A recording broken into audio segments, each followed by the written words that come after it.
안녕하십니까, 알림이 황희두입니다.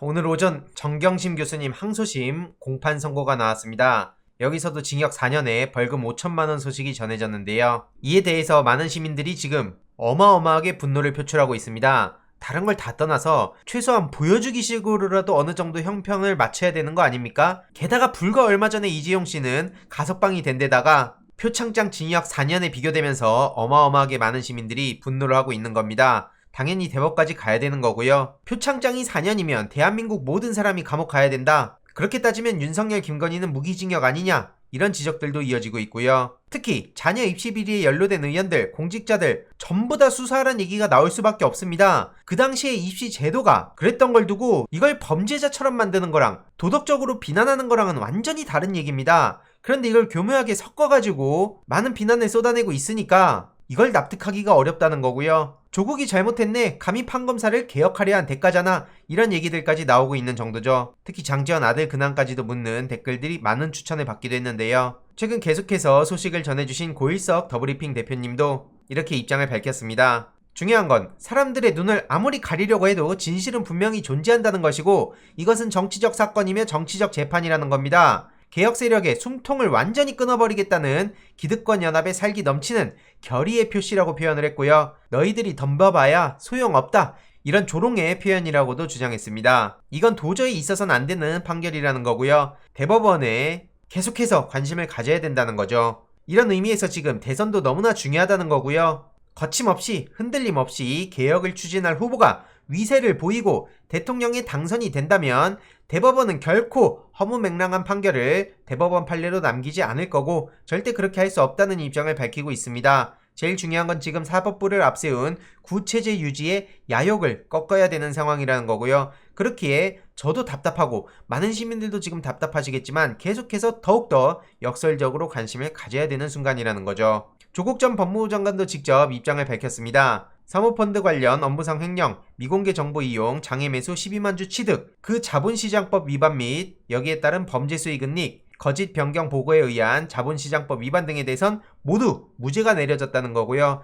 이게 가장 중요한 대목이었고, 처음에 윤석열 씨도 조국 전 법무부 장관 나쁜 놈이라고 얘기하면서 사모펀드 타령하지 않았습니까? 그리고 실제로 사모펀드라는 단어 자체가 굉장히 어렵고 잘 모르는 사람들이 많기에 뭔가 잘못했구나, 돈 가지고 이게 나쁜 욕심을 부렸구나 라는 인상을 남기는데 큰 역할을 했다는 겁니다. 하지만 지금 2심에서 무죄가 나왔다는 거고요. 벌금과 추징금은 대폭 감경됐지만 징역 4년이 유지된 상황에 가족으로서 참으로 고통스럽다는 입장을 밝혔습니다. 하물며 지금 저 같은 제3자도 너무나 답답한 심정인데 오죽하실까요? 그래서 대법원의 상고에서 다투겠다는 입장을 밝혔고요. 저는 이런 맥락들을 쭉 보면서 너무나 답답하고 민주당이 또 실망스럽고, 특히나 더더욱 지금이 중요한 시기라고 생각을 하기에 민주당의 정치인들에게 공개 질문을 했습니다. 참고로 사진을 보면 문재인 대통령 당선되셨을 때인데 오른쪽 하단에 김경수 도지사의 모습도 보이네요. 너무나 가슴이 아픕니다. 중요한 건 민주당 현역 정치인들 뿐만 아니라 정치를 지망하는 분들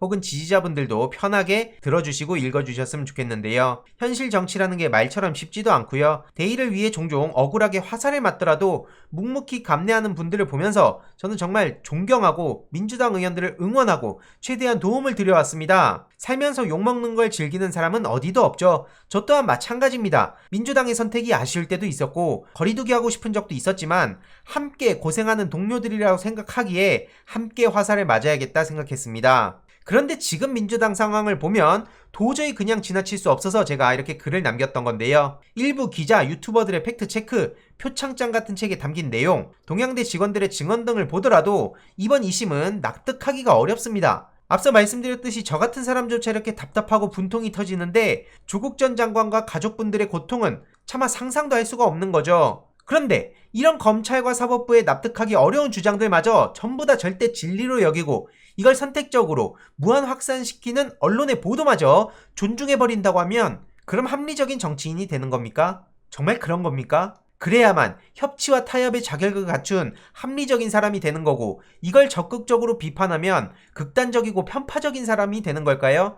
그리고 편파적이라는 비난을 듣는 게 그렇게 두렵습니까? 애초에 모든 이들의 사랑을 받는 건 불가능하고요. 정치인은 지지자들을 대변하는 역할입니다. 본인이 지지자들을 가르치고 키우고 교육시키고 그럴 대상이 아니고요. 지지자들의 생각을 대변하고 때로는 지지자들을 설득해야 될 때도 있겠지만 본인들이 잘나서 그 자리에 있다고 생각하면 안 되는 겁니다. 당연히 진영 논리로 갈 수밖에 없는 거고요. 반대 진영에선 많은 비판과 비난을 감내할 수밖에 없는 겁니다. 처음부터 그걸 각오하고 출마한 거 아니었나요? 민주당 180석 그 순간 얼마나 많은 시민들이 울컥하고 감동받고 희망을 걸었습니까? 기대를 걸지 않았습니까? 어쩌면 두 번 다시 역사에서 볼 수 없을 그 180석이라는 어마어마한 힘을 왜 모아줬는지, 지금 민주당 지지자들이 왜 분노하고 답답해하는지 정말 몰라서 그러는 겁니까? 오랜 시간 쌓여온 이 분노를 그 누구도 감당할 수가 없는 순간입니다, 지금은. 그런데도 개혁이 중요한 게 아니다, 이런 주장을 하는 민주당 정치인들께 묻고 싶습니다. 여전히 검찰, 사법, 언론 개혁은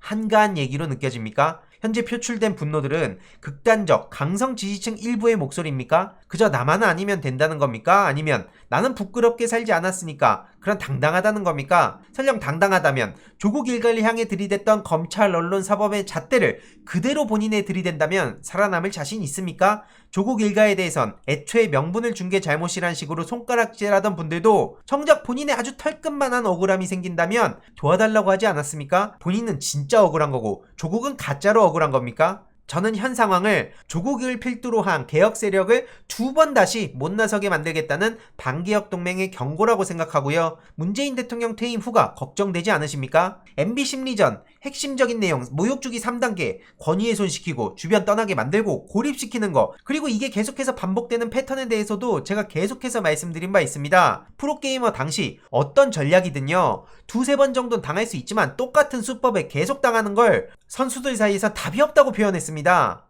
학습 효과가 전혀 없는데 이걸 어떤 경우의 수로 극복하는 겁니까? 모르면 가르쳐주면 되는 거고요. 두려움은 극복하면 되는 겁니다. 그런데 똑같은 거에 계속해서 당하는 걸 무슨 수로 극복하냐는 거죠. 그런데 저는 지금 상황이 딱 그렇다고 보입니다. 노무현 전 대통령을 비롯해서 그 주변 분들이 어떤 식으로 당해왔는지 뻔히 알면서도 여전히 개혁에 뒷짐지는 듯한 모습이 시민들께 어떻게 비춰질까요? 이런 와중에 노무현 정신을 선택적으로 언급하는 걸 보면 정말 할 말을 잃게 되는 거고요. 아마 조국 일가의 무죄가 드러나면 자칭 보수 세력들이 입는 타격보다 민주진영 내에서 앞장서서 조국을 비난하던 이들의 타격이 훨씬 클 겁니다. 핵심 지지층의 분노와 비판은 물론이고 여러모로 잃을 게 많아지기 때문이죠. 그러니까 어떻게 되겠습니까? 내 말 틀리지 않았는데? 거봐, 내가 뭐라 했어? 이런 식으로 증명을 하기 위해서라도 조국 일가의 결과가 안 좋게 나오길 바라는 사람들도 종종 보였습니다. 정말 충격적이지만 팩트고요.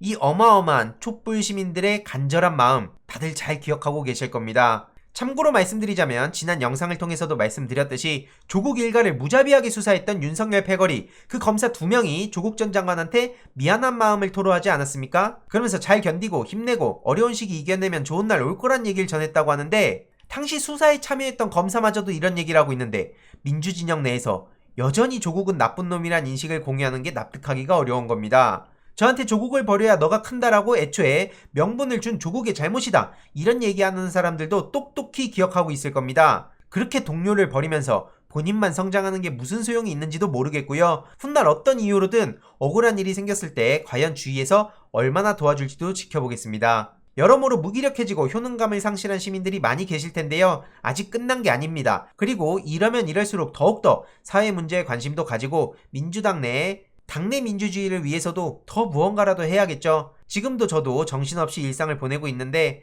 뭐라도 실천하다 보면 작은 희망이라도 발견할 거라 믿습니다. 정치는 게임도 소꿉장난도 아니고요. 시민들의 요구를 받아들일 자신이 없으면 뒤로 물러나는 게 개인을 위해서도 시민들을 위해서도 사회 전체를 위해서도 바람직하다는 말씀을 드리며 글을 마쳤습니다. 조국 전 법무부 장관은 실제로 폴리패스라는 맹비난을 받으면서도 문재인 대통령의 당선을 위해서 발벗고 나섰고요. 과거 정의당을 위해서도 어마어마하게 노력하고 노회찬 전 의원님과의 의리를 강조하고 계속해서 지금도 기억하고 있습니다. 그런데 나 하나 살고자 지금 주변 사람들이 어떤 짓들을 벌이고 있습니까? 이게 정치입니까? 이런 게 정무적 판단이고 이런 게 전략적인 거고 이런 게 정치를 잘하는 겁니까? 제가 무식하다, 정치를 못한다, 이외로도 온갖 조롱을 당하더라도 그런 식으로 배신하면서 성장할 생각 하나도 없고요. 애초에 정치인의 욕심도 없습니다.